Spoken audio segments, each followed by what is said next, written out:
Oh, I'm sorry. I just fell asleep in my theater seat at the new Cinemark Theater, the home to ExtraButter. Check it out. Each one has fully reclining seats. Each theater seat has its own automated leg lift leg system. Leg rest is what you common folk call it.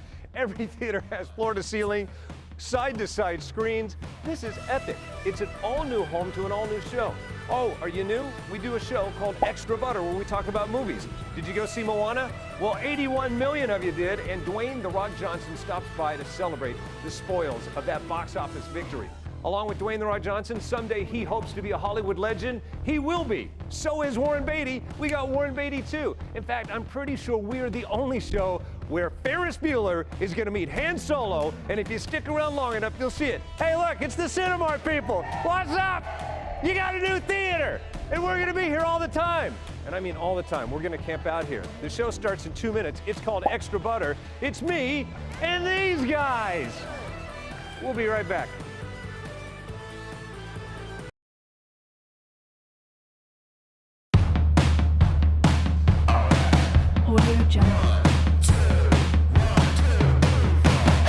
Warren Beatty joins us to talk about his tribute to classic Hollywood movies in Rules Don't Apply.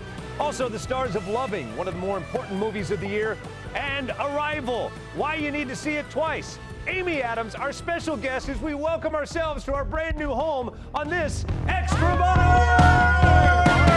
What's going on, you guys?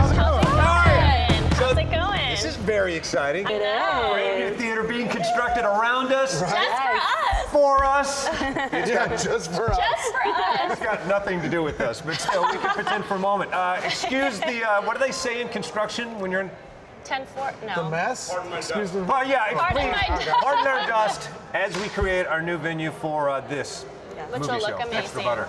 Yeah, it's going to be awesome. Thanks for being a part of it. Right now, let's talk about what crushed it at the box office. Yeah. I told you, Yes. at least $90 million, Moana. You got 89, not bad, right? You call it. He always is the best at calling it, I'm telling you.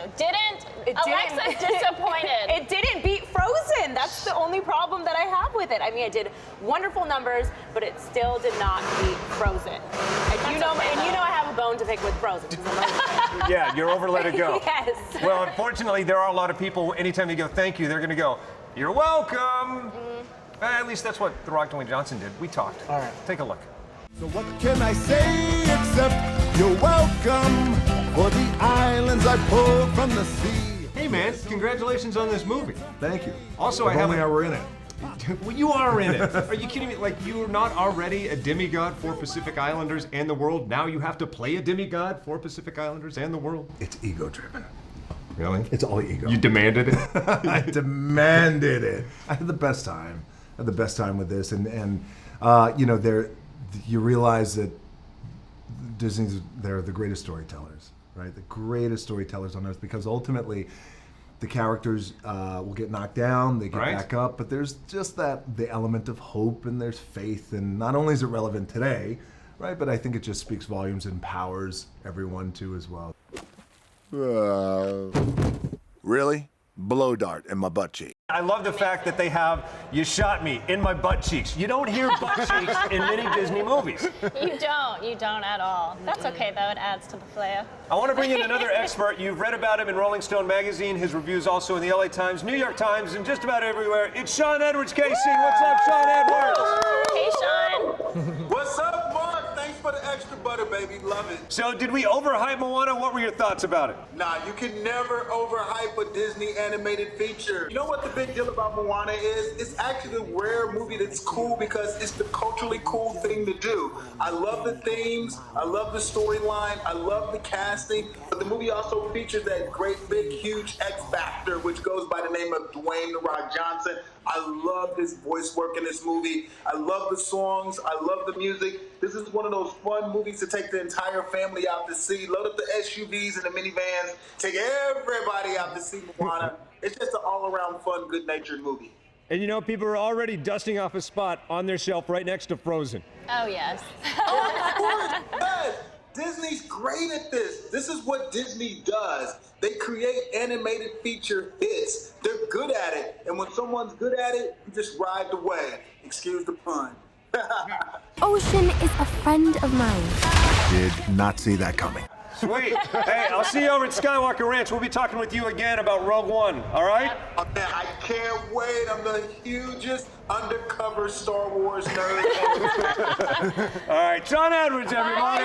Thank you. Thank you, Sean. See you later. All right, so no shocker, no surprises. We all knew Moana was going to crush it. Sure, of course. Instant Disney classic. I mean, it's a beautiful film. First of all, it's got a great story, great music. It's gonna crush it. It's gonna continue to crush it. It's gonna make tons of. And The Rock is a rapper. And that in this alarm went film. off just to amplify exactly what I was saying. I was going to say, it's almost like we're on a game show. Anytime they agree with you, they're going to fire them. They push the button. It was Well perfect said, for Brian. Thanksgiving weekend. It was. With family I agree. together. Yeah.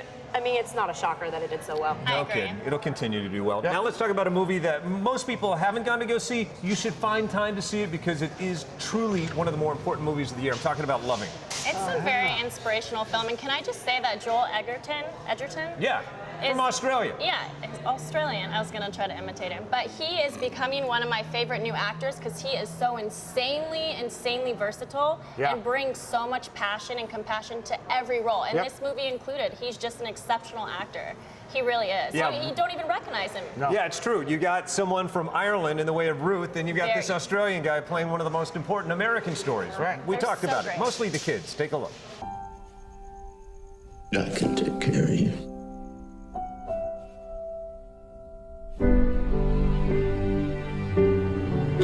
I know we have some enemies, but we have some friends too. You realize this case could alter the Constitution of the United States. You think you'll lose? We may lose the small battles, but win the big war. I love films that involve children, playing children, and I use my kids all the time on different television shoots. And I know the lovely, unpredictable nature of children. Do you have a moment on the set where you're surrounded by all these kids that are your kids? Oh, I just giggled at them. They're absolutely divine. And I just look forward to all the days they were in because they just brought that lovely, joyful energy. And they were so excited to be on the shoot. We had a lot of fun. There was that one child, a beautiful situation where literally I think was cast because the moment she was held by anyone other than her mother, she would just break into tears, and it was devastating. It was a boy, Devon, I think. The moment he was put in Ruth's arms, he would just, cry. yeah. And But you that saw was Jeff, the point. You saw Jeff just like devastated that was happening. You know, again because he's so lovely. Babies don't take direction well. Babies and some A-list actors Either that I won't name. Australians. Tell me what to do. A remarkable story, well told, so important, and I'm so glad that you two made it. Oh man, thank you. Good to see you. Yeah, you too. So I wanted to talk about the kids because the kids in this movie, they don't seem like William Morris kids. They seem like real organic kids. Right. The whole cast is incredible. Yeah, and Absolutely.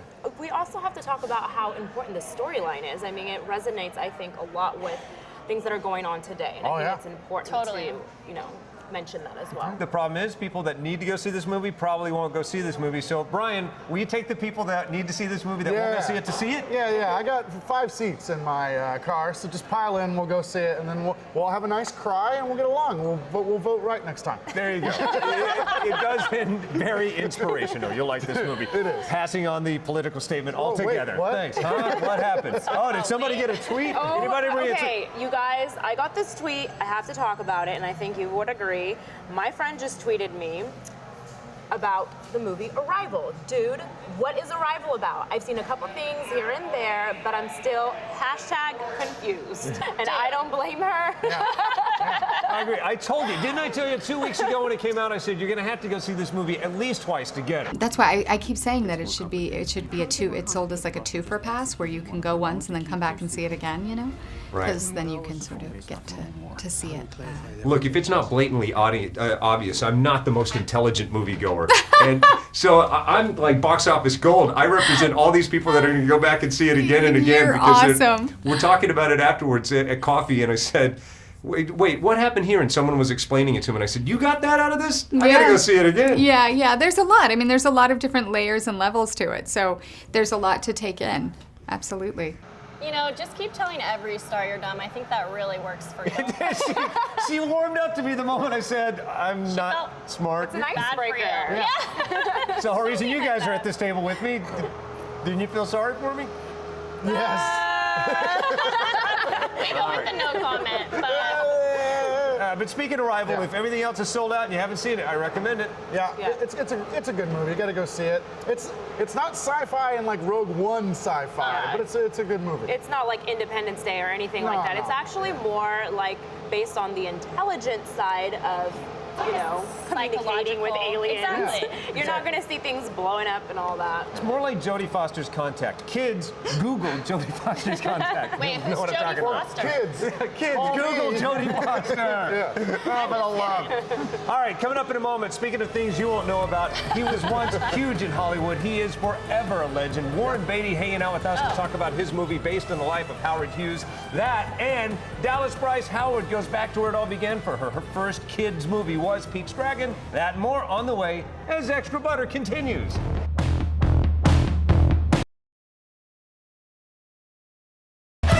Hey, welcome back. It is Extra Butter. I am so rude. I forgot to introduce everybody. Please hang out with my friends anytime you have a chance. Online, social media. It's Kelly. Kelly Savannah 44. You can find me there. It's Alexa. Lexa Renee, that's 2 X's, L-E-X-A, Renee with 2 E's. It's Brian. Brian C. Comedy with Brian C. Comedy. TV Marcus Allen.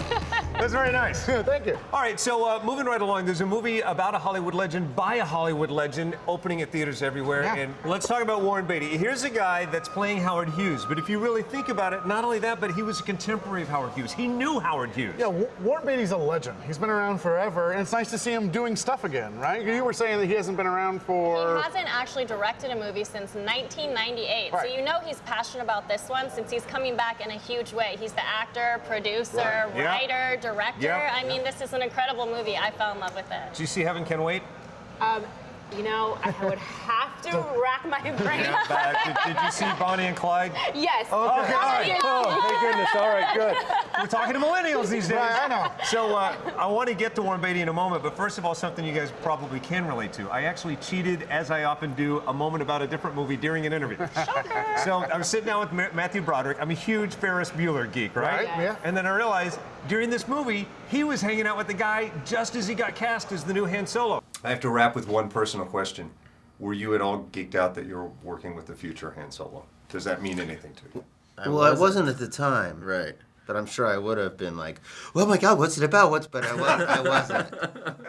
I'm like that now, but he wasn't yet. Were you? No. This is like Yeah. 6 months ago, and we shot the movie 2 years ago or something. Yeah, I would have like treated him better, to tell you.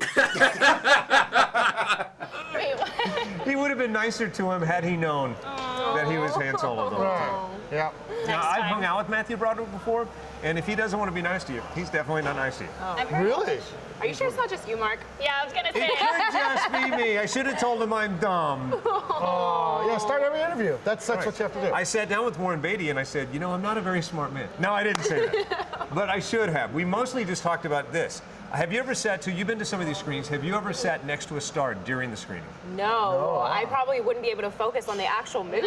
Well, you've done some of these junkets before. Yeah. No, never? No, never. Never? All right. Annette Bening to my right. No. To the right of Annette Bening, Warren Beatty. No. So I Oh watched the entire movie like this. Are you serious? You were taking donut. You don't lie. You were probably trying to take selfies secretly like this. I know you're Categorically deny the knowledge of any. That's exactly what I did. Anyway, I talked to him about watching his movies as a regular person. Take a look. When you think back to that very first movie, the very first time you got to see your image projected, do you still get the feelings? Last night, when we saw you watch Rules Don't Apply, is there any hint of that very first feeling? When you see a movie that you've made with an audience, you start interpreting the audience, because all audiences are different. And so, and that could be if I'm showing a movie to a single person. I see it differently if I show it to that person. Right. I don't know why. I'm probably wrong to assume whatever differences I create in my head. So, if I'm watching a movie with a large group of people, then it's a new experience. The movie is a new experience. So you know how, like last weekend, you're probably looking for a movie that you could take grandma to, you could take great-grandma to, Right. and the aunts, the uncles, maybe some of the younger kids. That would probably be the movie. I think this movie you could do that with. And like I said before, I fell in love with it because I love when movies are able to capture the 1950s movie-making magic. Oh, yeah. Splenda, you know, it's pure vintage Hollywood. You can't go wrong. Yeah, there's a I lot loved of familiar things in it, and at the same time, it's a fresh love story. Yeah, so, it's a love story. Right, yeah. Who doesn't like a good love story? Right, exactly. I mean, it's not The Notebook, but it's still really good. Speaking of love stories, how would you like to have been Annette Bening sitting next to her husband during the scene with her husband and Lily Collins? Oh if my- you know what I'm talking about. Yeah. Ooh. You've seen it all in this business, Yeah. right? It happens. And she That's the thing plays about her it. mom in the movie. Awkward. Oh, that's so weird. I didn't even think about that. Yeah, it's oh, weird. That's all comes full circle. Exactly. I'm going to go Kentucky. disinfect this whole discussion. Hey, when we come back, are you hanging out at home this weekend? Great movies headed your way. Yeah. First of all, Pete's Dragon. Your parents probably loved it when they were kids. Now it's all back, new 3D animation, another Disney offering. Also, the BFG. Steven Spielberg brings Yeah. Roald Dahl to life. It is amazing, and I sit down with Roald Dahl's daughter. We'll talk about it as Extra Butter continues.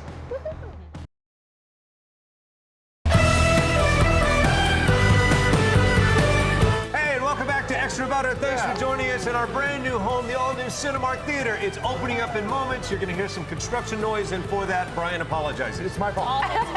All his Everything's fault. always your fault, Brian. I have my construction hat in the back. I'm going to put it right back on after the show and get back to work. I would swear someone did call the contractor and say, whatever you do, make the noise happen right when these TV idiots go live. Right when you talk, there's a lot of noise. It's weird. Yeah. Like they're noticed it. trying to drown you out, but And it's okay. have you noticed the show's better for it? You're welcome. All right, let's talk about BFG. It's now on home video. How much did you love this movie? I was so excited about watching it because that's my childhood right there. Right, And it did not disappoint. I was so excited and I didn't come out disappointed, which is sometimes, you know, it happens when And you're you read looking the forward. books, right? I Isn't read that what all you the were saying? books. I've always been a Roald Dahl fan, and it's another, you know, addition to the collection. There's Matilda, James's Giant Peach. Yeah, speaking of Roald Dahl, I had a chance to sit down with his daughter, and I thought it was going to be uplifting, and it actually got very sentimental for, well, the reason she'll explain. When I said, can you go to theaters and enjoy one of these movies the way we do? She said, not so much. No, I would imagine not. I'm absolutely not. To me, it's a very, very, very personal journey back into my childhood, back into spending time with my father, who died when I was in my early 20s.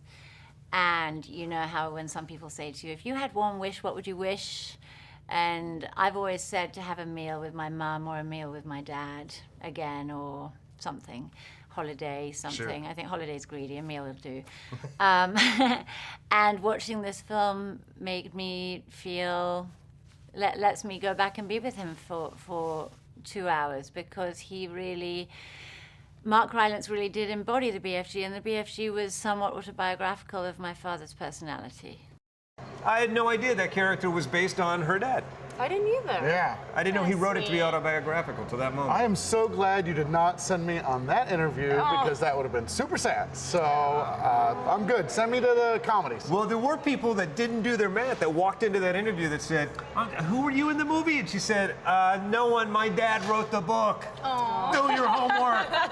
She sounds nothing like that, but that's the way I make her sound when she's angry. Well, the BFG is a sentimental movie in general, so it kind of matches up, I feel like. True. You know, it does have like a very like warm connection of like friendship and humanity and love. So. And can Steven Spielberg make bad movies? No. Because he's Even- Steven Spielberg. He can't make, and this is no exception. I mean, every movie he makes turns to gold. Even right? the worst Steven Spielberg movie, It's still pretty good. Steven Spielberg movie is like pizza. Even bad pizza, it's still pretty good because it's Still pizza. good pizza, yeah. All right, we're on a sentimental streak now because Pete's Dragon also very sentimental Yes. for two reasons. Maybe not as deeply as BFG, but I mean, did you grow up with the original? I had the books. You know the old, yeah. I had the old book. We used to read it as a kid, and now it's on the big screen. So it's pretty awesome. I think the original Pete's Dragon was a little bit before my time. Me but too. I did really enjoy this new version of Pete's Dragon because I know it's a remake. And Yeah. I mean, I love. I feel so old today. I Okay. feel so Wait, Robert old. Redford. I know who Robert Redford is. Oh, I'm a huge fan great. of him, and he plays an awesome dad in this film. Yeah, It's very Makes- touching. Does not make me feel better. You got him, and his daughter in this movie is played by Dallas Bryce Howard. Yep. Ron Howard's daughter. We talked about it. Take a look. You look lovely. Thank you. You look well as always. I don't know. Dapper. I don't know about that. Yes. One person said I look dapper, and the other person said that suit looks like a Batman villain. No. So I don't know about that. Oh my gosh. Who's that guy? That's who said it right there. Well, you know, that's possible.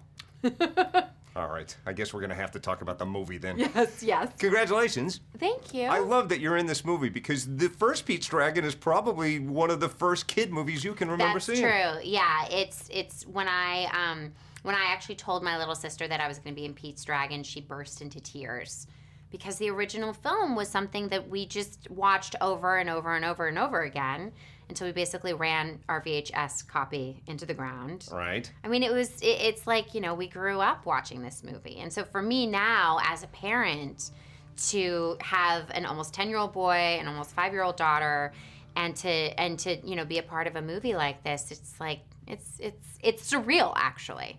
I love her. If anybody deserves to be a giant brat, it's her. And Just think about who she is. And she's super down to earth. Yeah, she's so nice. The same with her dad. I mean, you think about it, you know, there's a fork in the road where actors, they're going to go like the Danny Bonaducci route. Right. Google him.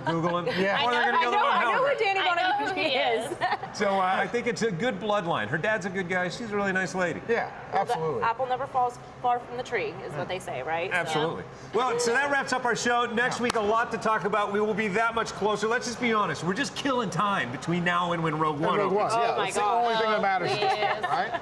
Right?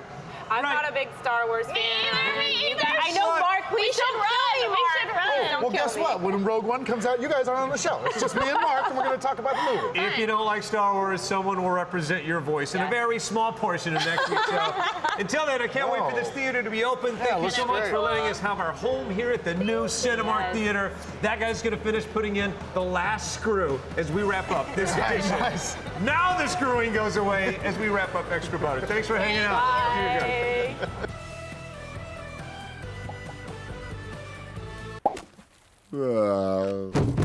Really? Blow dart in my butt cheek.